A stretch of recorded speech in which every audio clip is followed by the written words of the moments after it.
मुख्य कार्यकारी अधिकारी रायगड प्रेम आणि गडांच्या संवर्धनासाठी त्यांचं खूप मोठं काम आहे. कदाचित देशमुख साहेबांना तरुण पिढीला असं सांगायचं असेल, कारण 2Gचा पॅक घेऊ, 3Gचा पॅक घेऊ, 4Gचा पॅक घेऊ असं मोबाईलच्या गॅलरीमध्ये जाणाऱ्या तरुणांना त्यांना सांगायचं असेल, विश्वात कितीही प्रदक्षिणा घालून आलात तरी पुन्हा पुन्हा नतमस्तक व्हावं असा एकच जी आहे तो म्हणजे शिवाजी आणि शिवाजी. त्यामुळे तुम्हाला जर शिवाजी कोण आहे आणि आपल्याला पुढे जर चांगलं राहायचं असेल तर गड किल्ले यांचं संवर्धन करण्याशिवाय आपल्याला पर्याय नाही आहे आणि देशमुख साहेबांनी त्याचा खरा वसा घालून दिलेला आहे. पुढच्या आपल्या सगळ्यांनी तो पुढे पाळायचा आहे. यानंतर जिल्हाधिकारी उपेंद्रसिंह कुशवाह, जिल्हाधिकारी मुंबई उपनगर यांना मी विनंती करते. लाडके आजचे सत्कारमूर्ती, माझे समोर उपस्थित बसलेले सर्व माझे वरिष्ठ सहकारी, माझे इतर सहकारी, उपस्थित सर्व अधिकारी बंधू भगिनींनो, आज या कार्यक्रमात मला उपस्थित राहण्याची संधी सुदैवाने मिळाली. म्हणजे इथेच आहोत, जर मी इथे राहिलो नसतो तरी ह्या कार्यक्रमाला मी कुठूनही आलो असतो. आपला एवढं प्रेम आहे माझ्यावर. सर, आपल्याला जेवढं मी बघितलेलं आहे तेवढं मी एवढं सांगू शकतो की हे निवृत्त होताना बरेचशे लोकांना खूप खुशी असते की आपण निवृत्त होता आता कामं नाही आहे. आपल्याला निवृत्त होताना एका गोष्टीचा मला वाटतं नक्की दुःख असेल की ह्या सर्व सिस्टम मधून आपण बाहेर पडतोय आणि आपल्याला हे या पद्धतीचे काम आपल्याला पुढे करता येणार नाही.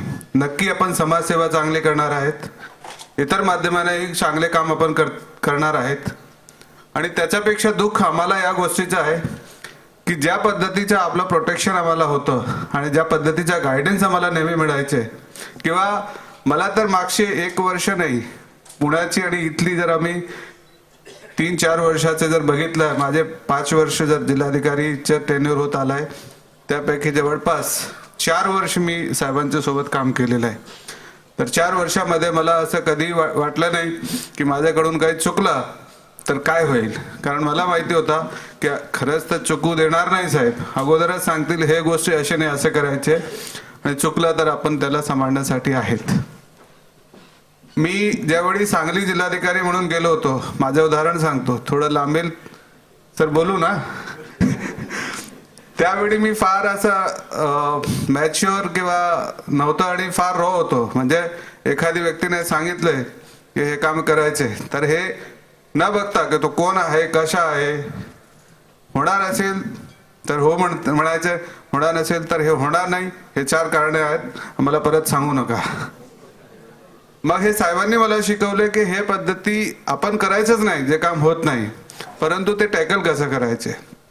आणि याच्यामुळे साहेबांचे प्रोटेक्शनमुळे आणि बरेचदा आमच्या जिथे भांडण व्हायचे किंवा जिथे अशी परिस्थिती निर्माण व्हायची तिथे साहेब पुढे येऊन सांभाळायचे आणि मला नंतर माहित पडायचे की साहेबांनी सांभाळलेलं आहे. तर असे बरेचसे प्रसंग आहेत की ऐसा बोलते ना कि बाहर जाके झगड़ा करके आ गए और बाद में सब अच्छा दिख रहा है, तो उसके पीछे साहब होते थे. असे अनगिनत प्रसंग आहेत जे आपल्याला सांगता येईल. मला दांगडेंनी सांगितलंय भाऊसाहेब की 2 पंतप्रधानांचे त्यांना पुरस्कार मिळालेले आहे. प्राईम मिनिस्टर अवॉर्ड 2 मिळणारे म्हणजे किंवा ज्या व्यक्तीला 2 प्राईम मिनिस्टर अवॉर्ड मिळाले असतील, माझी माहितीमध्ये तर भारतामध्ये एकमात्र सनदी अधिकारी आहेत ते. आणि 33 वर्षामध्ये त्यांनी 11 पोस्टिंग केलेले आहेत. आमच्या सारखे लोकांचे जवळपास 8 पोस्टिंग 10 वर्षामध्ये झालेले आहेत. साहेब खूप काही शिकायचा प्रयत्न करतो, तरी आपला नेहमी आम्हाला गायडन्स असू द्या. आम्ही खूप भाग्यवान आहोत की आम्हाला आपल्या सोबत 4 वर्ष काम करण्याचे संधी मिळाली.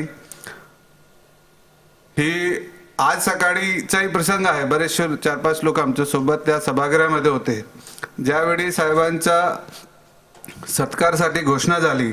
त्यावेळी आपले राज्याचे वनमंत्री आणि वित्तमंत्री असे अवाक झाले, म्हणजे त्यांना असं शॉक सारखा बसला की जो माणूस आज रिटायर होतो तो एवढी तन्मयताने आज सकाळपासून कामाला लागलेले आहेत आणि त्यांना माहित नव्हता त्यांनी शॉकने विचारलं, खरं तुम्ही आज रिटायर होत आहेत की हे लोक मजाक करतायत?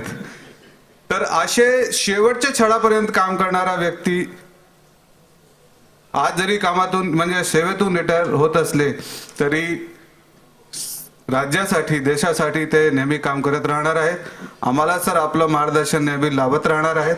आपले एक परत संपवण्यापूर्वी सांगायचे, जलयुक्त शिवारांनी भारतात देशामध्ये असं उदाहरण सेट केलेलं आहे की यासारखी चांगली योजना आजपर्यंत राबवण्यात आलेली नाही. महाराष्ट्रातच नव्हे, राजस्थान, आंध्र प्रदेश असे बरेचसे राज्यांनी ही योजना एज इट इज ऍक्सेप्ट केलेली आहेत. महाराष्ट्रामध्ये याचे सक्सेसचे उदाहरण आपण सर्वांनी बघितलेले आहे. ही योजना आपण सर्वांनी प्रत्यक्षपणे राबवलेली आहे. जलयुक्त शिवार येण्यापूर्वी ही योजनाची रचना कशी झाली हे मी प्रत्यक्षपणे पाहिलेली आहे आणि या स्कीमचे शिल्पकार एक आणि एक मात्र आपले साहेब आहेत. अशी बरीचशी योजना त्यांनी राज्याला आणि देशाला दिली असेल. रामास्वामी सर आहेत, आम्ही आहेत, आम्हाला दोघांना हे चांगल्यापैकी माहिती आहे की ही योजना कशी झाली. तर अशी बरीचशी योजना त्यांनी दिली असेल. यापूर्वी ज्यावेळी मला 4 वर्षामध्ये हे काही 2-3 योजना त्यांच्यासोबत चांगल्या पद्धतीने राबवता आल्या. आता नार्वेकर साहेबांनी सांगितलंय शाळेसाठी 1 दिवस. साहेब सीओ असताना कोल्हापूरमध्ये ती योजना राबवली होती. जेवढी प्रासंगिक त्यावेळी होती तेवढीच आज प्रासंगिक आहे. तशीच ही जलयुक्त शिवार आणि तशी बरीचशी योजना या देशासाठी राज्यासाठी त्यांनी दिलेली आहे. सर आपला मनापासून अभिनंदन आणि खूप खूप धन्यवाद. आपला आशीर्वाद आणि गायडन्स आमच्या सोबत असू द्या. Thank you so much sir.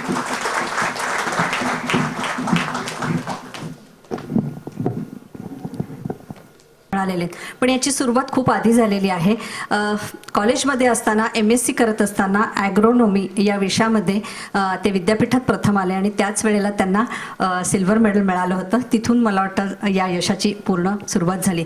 खरं तर कुटुंब वत्सल असं बऱ्याच वेळेला मी त्यांच्याविषयी ऐकलेलं आहे. त्यांची मुलगी हर्षदा ही पुण्यामध्ये शिकत असताना कार रेसिंगसाठी तिला जायचं होतं. कार रेसिंग म्हणजे स्वतः कार बनवायची ती स्पोर्ट्स कार. त्याच्यासाठी 20 मुलांचा चमू निवडला गेला होता आणि 19 मुलं आणि एकटी हर्षदा ही मुलगी अशी होती. तेव्हा अनुराधाबाईंना आई म्हणून खूप भीती वाटली की इंदोरला ती कार रेस होती. त्यामुळे त्यांनी साहेबांचे कान भरले की मुलीला अजिबात जायला वगैरे देऊ नका. पण आपल्या बायकोला जर त्या काळामध्ये शिक्षणासाठी प्रवृत्त करणारा हा नवरा असेल तर तो मुलीसाठी किती अधिकच जवळचा. तेव्हा पहिल्यांदा फोनवर हो हो हो हो केलं, पण प्रत्यक्ष हर्षदाला त्यांनी परवानगी दिली आणि ती इंदोरला रवाना झाली. त्यावेळेला कार्यक्षेत्र इतकं व्यापक झालं होतं की 1-1 तासाच्या अंतराने त्यांच्या मीटिंग असायच्या आणि त्यांनी बायकोला सांगितलं की मी काय येणार नाही आहे इंदोरला, तू रवाना हो. तशा अनुराधाबाई पुढे गेल्या, पण बापाचं काळीच कलकललं आणि त्यावेळेला पुण्याहून ते रात्री 9 वाजता मुंबईला यायला निघाले. एकच सकाळी पहाटेचं इंदोरचं फ्लाईट होतं. रात्री ते 9 वाजता निघाले, मुंबईला आले, त्यांनी फ्लाईट पकडलं, इंदोरला पोचले आणि मुलीचं संपूर्ण जर काही पराक्रम आहे तो त्यांनी याची देही याची डोळा पाहिला असा कुटुंबवत्सल पिता या हर्षदाला मिळालेला आहे. हर्षदा आता जाधव झालेली आहे, तिला सुद्धा मनपूर्वक शुभेच्छा.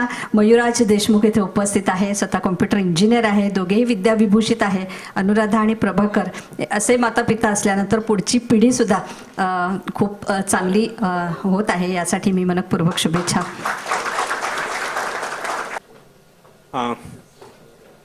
विभागीय आयुक्त प्रभाकर देशमुख साहेब, आमच्या वहिनी अनुराधा देशमुख मॅडम, व्यासपीठावर उपस्थित सर्व मान्यवर, या कार्यक्रमास प्रभाकर देशमुखांच्या प्रेमापोटी आलेले सर्व वरिष्ठ अधिकारी, जिल्हाधिकारी, अप्पर जिल्हाधिकारी, महापालिका आयुक्त, उपायुक्त, उपजिल्हाधिकारी, सर्व बंधू आणि भगिनींनो, प्रभाकर देशमुखांच्या बद्दल बरंचसं बोललेलं आहे. मी काही फार वेळ घेणार नाही. गेल्या वर्षी माझा निरोप समारंभ झाला त्यावेळेस प्रभाकर देशमुख नव्हते, परंतु दुसऱ्या 1-2-3 दिवसानंतर त्यांनी एक वेगळा निरोप समारंभ आयोजित केला होता आणि त्यांना मी म्हणालो की बाबा रे, आता तुम्ही 1 वर्षाने पुन्हा निवृत्त होणार. आणि परवाच आम्ही बोलत होतो, तो म्हणाले की 1 वर्ष कसं गेलं आमच्या लक्षातच आलं नाही. खरं म्हणजे प्रभाकरचा आणि माझा सहवास गेल्या 40-42 वर्षापासूनचा आहे. आम्ही एकाच तालुक्यातले, मान तालुक्यातले, दुष्काळी भागातले. रामस्वामीला माहिती आहे, जिल्हाधिकारी होते आणि कॉलेजला एकत्रित होतो. नंतर MPSCला मी थोडा पुढे आलो, नंतर प्रभाकर आले आणि मग आमचा प्रवास सुरू झाला. मी कोकण डिव्हिजनला आलो, प्रभाकर देशमुख पुणे डिव्हिजनला गेले. ॲग्रिकल्चरची बरीचशी मुलं त्यावेळेस MPSC करून प्रशासकीय सेवेमध्ये आलेली आहे. सुरुवातीला झेंडे साहेब, निर्मल कुमार देशमुख, नंतर प्रभाकर देशमुख, असे आम्ही 80-82च्या दरम्यान आलो. सगळे मुलं, बहुतांश ॲग्रिकल्चर कॉलेजमध्ये शिकलेली ही खेड्यातून आलेली मुलं आणि त्यांना सगळं ग्रामीण भागाचं बॅकग्राऊंड असलेले असे आम्ही सगळेजण. प्रभाकर देशमुख कॉलेजला असतानाच ॲग्रोनॉमीला ॲडमिशन मिळवायचं म्हणजे 4 CGP असायला लागायचा किंवा 3.9, 3.95 असा CGP असायला लागायचा. असं तर त्यांचा CGP हा मला वाटतं 3.95 असा होता. त्यामुळे ॲग्रोनॉमीला ॲडमिशन मिळालं. ICRची स्कॉलरशिप मिळाली. 300 रुपये त्यावेळेस मिळायचे. That was good amount. म्हणजे आमचे खर्च व्हायचे नाही 300 रुपये. तर त्यातले सेव्हिंग करून 60 राहायचे पैसे. तर अशा प्रकारे त्यांचं शिक्षण झालं. परंतु मला त्यांच्या व्यक्तिमत्वाबद्दल सांगायचं आहे. त्यांच्या आई वडिलांचा निवेदिकाने उल्लेख केला. आमचं घरी जाणं येणं असल्यामुळे आम्हाला सगळी माहिती आहे. त्यांचं जे व्यक्तिमत्व घडलेलं आहे तसं एकत्रित कुटुंबात, परंतु त्यांच्या व्यक्तिमत्वावरती काही लोकांचा जो प्रभाव आहे तेवढाच मी थोडा उल्लेख करणार आहे. आई वडिलांचा हा व्यक्तिमत्वावरती प्रभाव असतोच आणि विशेष करून प्रभाकर देशमुख यांच्यावरती त्यांच्या आई वडिलांचा विशेष त्यांचे जे संस्कार घडलेले आहेत ते आई वडिलांच्यामुळे चांगले संस्कार घडलेले आहेत. त्यानंतर मी दुसरा उल्लेख करेन, त्यांचे भाऊ इथं उपस्थित आहेत. मला वाटतं काका त्यांना म्हणतात. तुम्ही मलवडीला लोधावड्याला शाळा तितकीशी चांगली नव्हती, म्हणून प्रभाकर देशमुख 8वी पासून मुंबईला आले आणि 3 वर्ष आपल्या भावांच्या बरोबर एका चाळीमध्ये राहत होते आणि तिथं त्यांचं शिक्षण झालं 11वी पर्यंत आणि मग पुन्हा ॲग्रिकल्चर कॉलेजला ॲडमिशन त्यांनी घेतली. आणि त्यानंतर जो त्यांच्या व्यक्तिमत्वावरती प्रभाव मला जो दिसतो, आपल्या शासकीय सेवेमध्ये कित्येक नेते मंडळींचा आपला संपर्क येतो. कित्येक नेते मंडळी असू देत किंवा आपले वरिष्ठ अधिकारी असू देत, त्यांचा संपर्क येतो. आपण आपल्या परीने त्यांच्यामधलं चांगलं घेण्याचा प्रयत्न करत असतो. प्रभाकरांची सुदैवाने पोस्टिंग पुणे डिव्हिजनमध्ये आणि तदनंतर बारामतीमध्ये झाले. बारामतीमध्ये बऱ्याच लोकांनी पोस्टिंग केला, परंतु शरद पवार साहेबांचा प्रभाकर देशमुख यांच्यावरती विशेष जिव्हाळा आहे, प्रेम आहे. आणि मला बऱ्याच वेळा असं जाणवतं की प्रभाकर देशमुख बोलताना बरेचसे शरद पवार साहेब जसे बोलतात की विचार मांडतात, म्हणजे मी विकासाच्या दृष्टीने सांगतोय, त्यांच्या व्यक्तिमत्वाचा, त्यांच्या विचारांचा पगडा हा माझं वैयक्तिक मत आहे, कदाचित तुम्ही सहमत नसाल, परंतु त्यांच्या विचारांचा, व्यक्तिमत्वाचा पगडा हा प्रभाकर देशमुखांच्यावरती आहे आणि त्यामुळे त्यांना समाजकार्य करण्याची विशेष आवड निर्माण झालेली आहे असं मला वाटतं. आणि कॉलेजला असतानाच प्रभाकर देशमुख आणि वहिनीनं पाहिलं होतं. म्हणजे त्यावेळेस कॉलेजला त्या तिथं हायस्कूलला होत्या, पण त्यावेळेस त्यांची ओळख नव्हती, पण पाहिलं असेल मला असं वाटतं. कारण ॲग्रिकल्चर कॉलेजला मुलं होती, म्हणजे ॲग्रिकल्चरला एक हायस्कूल होतं, त्या हायस्कूलला वहिनी होत्या, पण त्यांची ओळख ही नंतर झाली असावी, त्यामुळे मी काही त्याचं संदर्भ देत नाही. तिथंच ओळख झाली आणि त्याच वेळेला वहिनीने त्यांनी सिलेक्ट केलं होतं असं मी म्हणणार नाही आहे. परंतु वहिनींच्या विचारात, ज्यावेळेस घरी कोणी आलं तुमच्याकडे तर अधिकाऱ्याला ज्यावेळेस अधिकाऱ्याकडे कोणी येतात त्यावेळेस तुमच्या घरचे लोक त्यांना कसे रिस्पेक्ट देतात, घरचं कुटुंब कसं आहे, घरचे लोक कसे त्यांच्याशी वागतात यावरती बरंच अवलंबून असतं.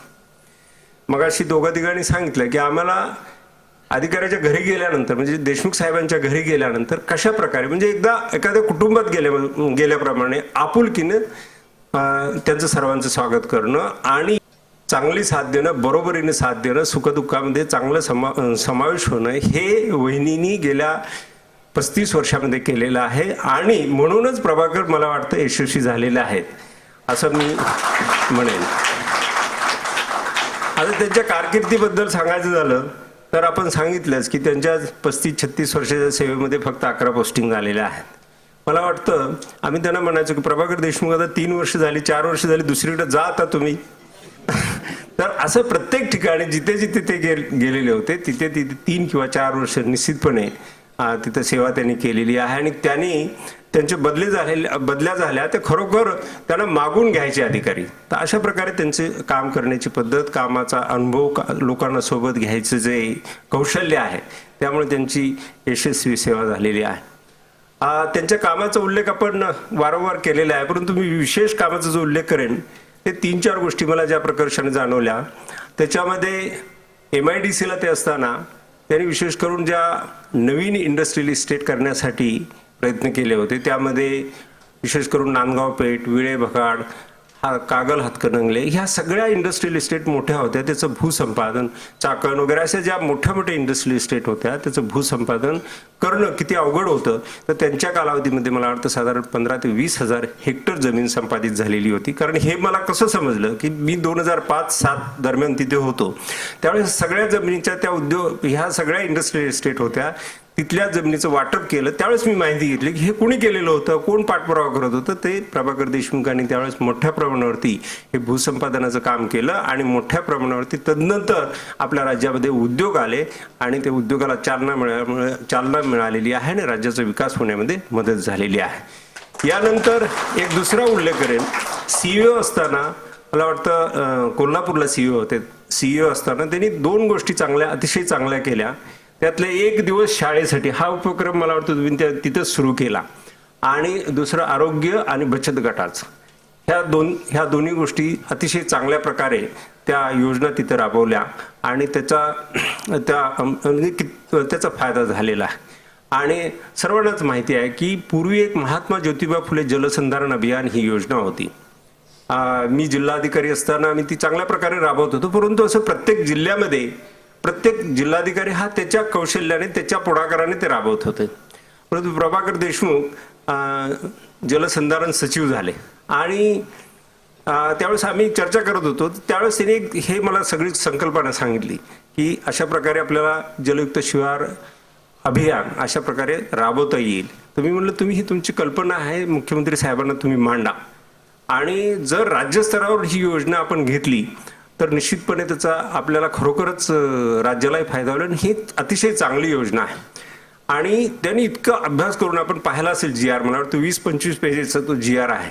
प्रत्येक गोष्ट स्पष्ट केलेली आहे त्याच्यामध्ये आणि अतिशय व्यापक आणि त्याच्यामध्ये ज्या आपल्याला संकल्पना मांडायची आहे त्या अतिशय व्यवस्थित संकल्पना मांडून हे जलयुक्त शिवार अभियान योजना जी आहे ती आपण 2 वर्षापासून राबवत आहोत आणि ती आता एक शासनाचा फ्लॅगशिप प्रोग्राम झालेला आहे आणि तो फ्लॅगशिप प्रोग्राम इतर राज्यांनी देखील स्वीकारलेला आहे. त्यामुळे त्याच्या मागचं थिंकिंग किती चांगलं आहे, त्याचा परिणाम म्हणजे कमी पैशामध्ये लोकांच्या सहभागातून हा कशा प्रकारे योजना राबवता येईल हे एक चांगलं आदर्श उदाहरण त्यांनी घालून दिलेलं आहे.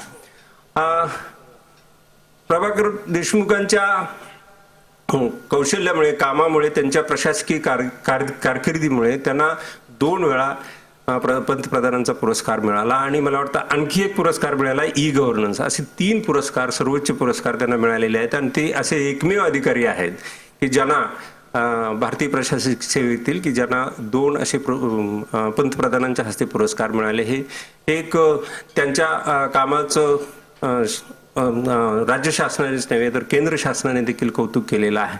त्यावरूनच त्यांच्या कामाचं कौशल्य, त्यांची बुद्धिमत्ता, त्यांचे विचार आपल्याला समजू शकतात. या सर्व यशामागे मगाशी सांगितल्याप्रमाणे वहिनींचाही तितकाच हात आहे, तितकाच सहभाग आहे. त्यांनाही मी या निमित्ताने शुभेच्छा देणार आहे. त्यांचा मुलगा इथं उपस्थित आहे, मुलगी उपस्थित आहे. त्यांचं कुटुंब आणि आमचं कुटुंब म्हणजे आमचं स्नेह आहे, आमचं जाणं येणं असतंच. तर त्यांना उर्वरित आयुष्यासाठी सेवानिवृत्तीच्या सेवानिवृत्तीनंतरचा त्यांचा जो उपक्रम आहे तो थोडा मला ऐकून आहे, काय करणार आहे त्याची मला कल्पना आहे. त्यांना मी शुभेच्छा देतो आणि त्यांचा जो जनसंपर्क आहे, त्यांचा जो कामाचा झपाटा आहे, लोकांशी जो अधिकारी किंवा लोकांशी जो संपर्क आहे त्या संपर्कातून आणि त्यांच्या मनामध्ये आणखी एक इच्छा आहे ती पूर्ण झाली तर त्या माध्यमातून तुम्ही जे भविष्यामध्ये करायचं ठरवलेलं आहे त्याच्यामध्ये निश्चितपणे यशस्वी व्हाल.